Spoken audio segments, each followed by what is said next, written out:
सुभद्रा योजना रे परिवर्तन महिला को मिलिब 10,000 एमिति करंतु आवेदन चलंतु जानिबा कौन रही संपूर्ण खबर एही वीडियो माध्यम रे।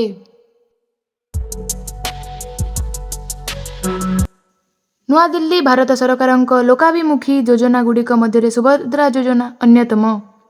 एही महिला सशक्तिकरण योजना को अधिक प्रभावशाली करने को सरकार महिलांक पई स्कीम आनिछंती। ओडिशा रे मध्य सुभद्रा योजना काम करिबा आरंभ करिछि। एही योजना अंतर्गत महिला को वार्षिक 10,000 टंका दिया जिवो। तेबे ओडिशा रे केउ महिला एही योजनार सुफल पाइबे एथिपाई कौन रही आवश्यकता ताहा जानिबा आवश्यक। जो महिला माने ओडिशा रे रहुथिबे से माने एही योजनार सुफल करि परिबे। एथिलागी महिलांक बयस 21 रु 60 वर्ष होइथिबा दरकार। एथिसह जो परिवारर वार्षिक आय 2,50,000 टंका रु कम होइथिबो सेहीपरि जो महिलांक पारिवारिक कौनसी सदस्य आयकर पैठ करिथिले से सुभद्रा योजना पाई अयोग्य हेबे।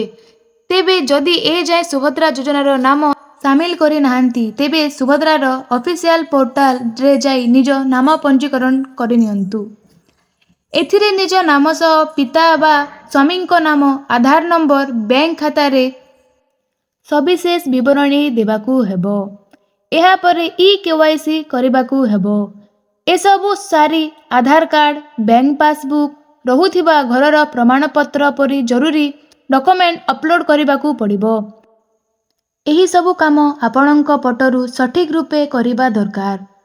एसबु हेबा परे आपणक फॉर्म जांचकारी निकटरे पहुंची जिवो। सेमाने से सबुकू जांच करिबा परे आपणकू सुभद्रा डेबिट कार्ड मिलिबो ओ आपणक खाता को 2टी किस्ती रे वर्ष को आसीबो 10,000 टंका। जदि आपणकू एही वीडियो माध्यम रे देथिबा इन्फॉर्मेशन टी भलो लागि थाए ताहेले वीडियोटी को लाइक करिबा सहित निज सांगसाथी और परिवार को शेयर करि दियंतु जा फल रे नुआ नुआ एही पर इन्फॉर्मेशन पाई परिबे। जदि आपण हमरी एही चैनल को सब्सक्राइब करि नाहंती ताहेले सब्सक्राइब करि दियंतु।